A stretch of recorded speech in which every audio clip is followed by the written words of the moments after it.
எந்திரமுலம் தண்ணி முறிப்பு பிரதேசத்தில் தண்ணி முறிப்பு 5ஆம் கண்டம் பகுதியில் 8 ஏக்கர் அளவில் ஒரே இடத்திலே 8 ஏக்கர் அளவில் இந்த இயந்திர மூலமான நாட்டு நடுகை மேற்கொள்ளப்பட்டிருக்குது.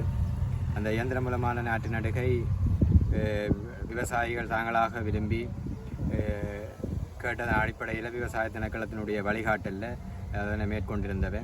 உண்மையிலே அது ஒரு பெரிய வெற்றியை அளித்திருப்பதாக தான் நாங்கள் நினைக்கிறோம். ஏனென்றால் இன்று அந்த அறுவடை விழா இன்று நடைபெற்றிருக்கிறது. இந்த அறுவடை செய்கின்ற இந்த நிகழ்வு இன்று எங்களுடைய முல்லைத்தீவு விவசாய திணைக்களத்தினுடைய நெற்செய்கைக்கான பாடவிதான உத்தியோகத்தரவர்களுடைய முன்னிலையில் இந்த அறுவடை நிகழ்வு நடைபெற்றிருக்கிறது. காலங்காலமாக இந்த நெற்பயிற்சியை செய்து கொண்டு வரோம். ஆனால் எங்களுக்கு வந்து உற்பத்தி செலவு கூட இருக்குது, எங்களுக்கு விளைச்சல் வந்து போதாமல் இருக்குது. இதுதான் எங்களை ஆரம்பத்துலேருந்து செய்து கொண்டு வரோம். எங்களுக்கு செலவு தான் என்ன கூடிக்கொண்டு போகுது, நாங்கள் செலவழிக்கிறத கூட. ஆனால் அதுலேருந்து நாங்கள் எடுக்கிற விளைச்சல் எங்களுக்கு வர வருமானம் போதாமல் இருக்குது. இதை வந்து நாங்கள் நிவர்த்தி செய்கிற மூலமாக தான் இந்த எங்களோட திணைக்களத்தினூடாக இப்படியாக இந்த நாட்டு நடுவை, மற்றது பரசூட் முறை மூலமான நெற்பயிற்சிக்கு, மற்றது வந்து புழுதி விதைப்பாக இருந்தால் வரிசைகளில் வந்து இந்த நெற்பயிற்சியை மேற்கொண்டோம். அது வந்து புழுதி விதைப்பான்னு சொன்னால் நாங்கள் அந்த கோவில் டிராக்டர்லேயே அந்த நெல்லை வந்து விதையிடும் கருவி மூலம் அந்த விதைகளை வந்து அப்படி வரிசையில் போட்டுருங்க இல்லை. அதேமாரி இருக்குது அந்த கோவில் டிராக்டர்லேயே பின்னுக்கு வந்து அப்படி போட்டால் அதுக்குள்ளே நெல்லை போட்டு அது வந்து புழுதியில் அப்படியே ரோவில் போட்டு கொண்டு போகும். அப்புறம் நீங்கள் தண்ணியை போட்டு கடத்தி விட்டால் சரி. எல்லாத்தையும் நோம்பில் வந்து மழை பெய்தால் அதில் முளைச்சிருந்தா சரி, காலை போட்டு அது செய்யக்கூடிய மாதிரி. அது வந்து செலவு கூட உங்களுக்கு நோம்பில் அப்படி களத்தில் நெல்லை நிலப்படுத்துறதுக்கு பல முறைகள் இருக்குது. பொதுவாக விவசாயிகள் பயன்படுத்துகிற முறை வீசி விதத்தல் முறையைத்தான் விவசாயிகள் பயன்படுத்தினோம். அது தவிர பெரசூட் முறை, இயந்திரம் மூலமான நாட்டு நடுகை முறைகளும் இப்பொழுது விவசாயிகள் பின்பற்ற தொடங்கி இருக்கிறது. ஆரம்ப காலங்களில் கைகளால் நாட்டுகளை நட்டிருந்தாலும் தற்பொழுது விவசாய திணைக்களத்தால் பல வருடங்களாக இந்த நாட்டு நடுகைக்கான இயந்திரங்கள் அறிமுகப்படுத்தப்பட்டு விவசாயிகள் மத்தியிலே தற்பொழுது பிரபலமாக இருக்குது. உண்மையில் வீசி விதைத்தல் ஒரு முறையாக இருக்குது. அதுபோல் இயந்திரம் மூலம் நாட்டு நடுகையும் இன்னொரு முறையாக நெல்லை நிலைப்படுத்துவதற்கான இன்னொரு முறையாக இருக்குது. அதில் நன்மைகள் இருக்குது. பயிர்கள் ஒரு சீரான இடைவெளியில் நிலைப்படுத்தப்படுது. அதனால் இந்த நோய் தாக்கங்கள் குறையுது, வயற் சுகாதாரம் பேணப்படுது. நோய் தாக்கங்கள் குறைகிறதால பூச்சி நாசினிகள் போன்ற இரசாயனங்களுக்கான செலவு நன்றாக குறைந்திருக்கிறத நாங்கள் இந்த விவசாயிகளுடைய அனுபவங்கள் மூலம் அறியக்கூடியதாக இருக்குது. அதோடு மட்டம் படிக்கிற தன்மை அதிகமாக இருக்குது. கதிரினுடைய அளவு வீசி விதைக்கின்ற போது அந்த பயிர் நெருக்கமாக இருக்கின்ற அந்த சந்தர்ப்பங்களையும் பார்க்க இதில் கொஞ்சம் நன்றாக இருப்பதாக விவசாயிகள் தங்களுடைய அனுபவங்களை பகிர்ந்திருக்கின்றனர். அந்த அடிப்படையில் இது ஆரம்ப செலவு ஒரு நாற்றுகளை நட்டு அது நாற்றுகளை தட்டுகளில் இட்டு பராமரிக்கிறது ஒரு இடர்பாடாக இருந்தாலும் கூட ஏனைய பல நன்மைகள் இந்த முறையிலான நாட்டு நடுகையில் இருப்பதை அவதானிக்கக்கூடியதாக இருக்குது. இது தவிர விவசாயிகளுடைய அனுபவங்களை நீங்கள் நேரடியாக கேட்டு அறிந்து கொள்வதன் மூலம் நாகேந்திரம் என்ற விவசாயி இந்த தண்ணி முறிப்பில் இந்த 8 ஏக்கர் அளவில் இந்த நாட்டு நடுகையினை மேற்கொண்டிருக்கின்றனர். அந்த விவசாயியின் தொடர்பு கொண்டு நீங்கள் இது தொடர்பான நன்மை தீமைகளை ஆராய்ந்து கொள்ளலாம். விதைப்புகள்லாம் விட கொஞ்சம் நல்லா இருக்கிற மாதிரி தெரியுது. பட்டுனா தான் அறுவடை தான் தெரியும் விளைச்சலை பற்றி. வீசி விதைக்கின்ற போது குறைந்தது ஒரு 3 குசல் நெல் ஒரு ஏக்கருக்கு விதைக்கணும். ஆனால் இந்த நாட்டு நடுகை பெரசூட் முறைகளில் 15 கிலோ நெல் 20 கிலோவுக்கு உட்பட்ட நெல் போதுமானது. அப்போ விதை தேவை சரியாக குறையுது. அதனாலே ஒரு செலவும் குறைக்கப்படும். 8 ஏக்கர் நட்டு இருக்கிறோம் இல்லாமல் அதில் பட்டுனா தான் தெரியும் விளைச்சல் நன்மையாக. அதே மாதிரி நல்ல உதவி செய்து தான் நட்டு முடித்தோம். அதான் களக்கட்டுப்பாடங்களுக்கு பிரதானமான உண்டு. இப்போ சாதாரணமாக நாங்கள் நாற்று நடுறீங்கன்னு சொன்னால் இப்போ நாங்கள் பழைய அடித்து போட்டு நம்ம நாள் தண்ணியை கடத்தி போட்டு அடுத்த நாள் தான் நடப்போம். அடுத்த நாள் நட்டு போட்டு பிறகு நாங்களும் என்ன செய்கிறோம், ஒரு 5 நாள் 6 நாளே திருப்பி என்ன செய்வோம்னா தண்ணியை விட்டுருவோம். அதுக்கு வந்து முதலாவது தெரிஞ்சாங்கன்னா ஒன்றும் லெவலாக இருக்கும்.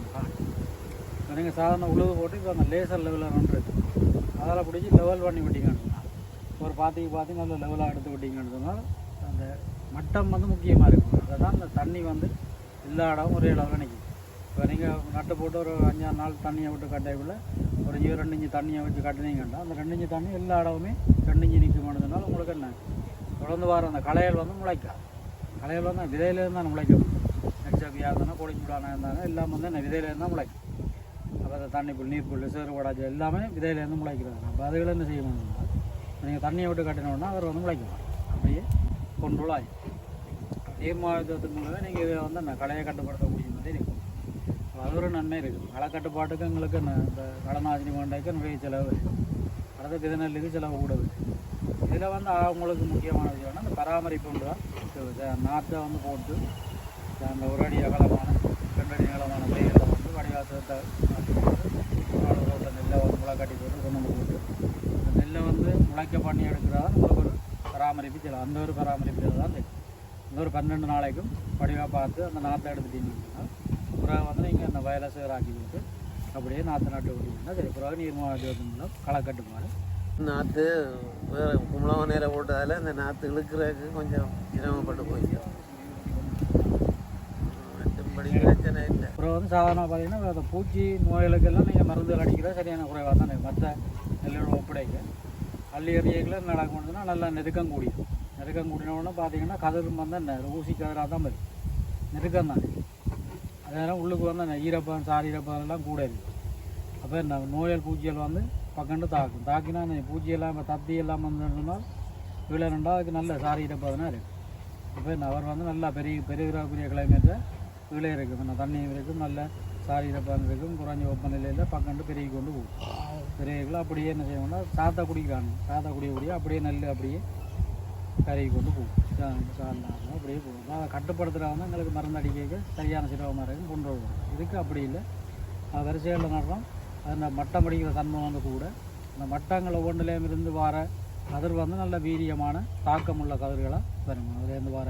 அதுலேருந்து வர மணிகளும் வந்து நல்ல தாக்கமான மணிகளாக இருக்குது. அப்போ அதில் வந்து நாங்கள் இந்த இடைவெளி கொஞ்சம் காற்று ஊடக்கூடிய மாதிரி இடைவெளிகள் இருக்கிறதால அந்த பூச்சிகள் அதில் வந்து உள்ளுக்கு வந்து அந்த செய்ய மாட்டோம்னா நின்று கொள்ள மாட்டோம். சாதாரண அப்படி உங்களுக்கு தத்தி தாக்கங்கள் கொஞ்சம் கூட வரணும்னா ஒரு மருந்து அடிச்சு விட்டீங்கன்னா அப்படியே அதோடைய கொண்டுள்ளார் கட்டுப்படுத்துறது சரியான சுகமாக இருக்குது. தாக்கமும் பெரும்பாலும் வர்றக்கூடிய சாத்தியம் கூட இல்லை. பக்கத்து வயலில் இருந்தால் கூட உங்களுக்கு ஒரு மருந்து அடித்து விட்டீங்கன்னா அதோடைய கொண்டுள்ள ஆகிடும். சரியான குறை. அதனால தான் நோய் தாக்கமும் பெரிய அளவில் வராது.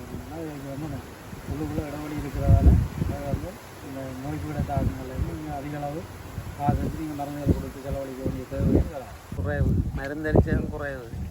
3 மருந்து தான் அடித்தேன். நாங்கள் ஒரு புழு மருந்து 2 தத்திக்கு ஒரு மருந்து. அது தத்திலாம் இருக்க அடித்தேன். நோய் தாக்கம் குறைவு 80% குறைவுன்னு சொல்லலாம். அதான் அந்த 3 விஷயம் இருக்குது பாருங்கள். ஒன்று பயிருக்கு இடைவெளியை கூட்டி குறைங்க. மற்றது வந்து அந்த பயிரில் தூக்கியங்கள் எண்ணிக்கையை நீங்கள் கூட்டி குறைங்க. இடைவெளியை கூட்டிங்கன்னா எண்ணிக்கையை அதுக்கேற்ற மாதிரி கூட்டி குறைச்சி இடைவெளியை கூட்டினீங்கன்னா என்ன இடைவெளியை கூட்டால் நாற்று குத்துற எண்ணிக்கையை கூட்டும். இடைவெளியை கூட்டைக்குள்ள 5 நாத்தண்டா 6 8 நாத்தண்டு சொல்லி நாற்றின் எண்ணிக்கையை கூட்டும். நாற்றின் எண்ணிக்கையை கூட்டுறோம். அடுத்தது நடுவே ஆழம் வந்து எவ்வளோத்துக்கு உங்களுக்கு கடும் ஈரம் அப்படின்னு சொன்னால் அந்த ஆழத்தையும் அதுக்கேற்ற மாதிரி கூட்டிக்கணும். 3 விஷயத்தையும் கருத்தில் எடுத்து நடுகை மேற்கொள்ள சரி. சிறுவம் அடுத்த சிறுவத்தை பார்த்து நடுவோம். இப்போ கொஞ்சம் அனுபவம் வந்துட்டு தானே வயலுக்கு நாற்றை போட்டு செய்யணும். அதுதான் முறையாக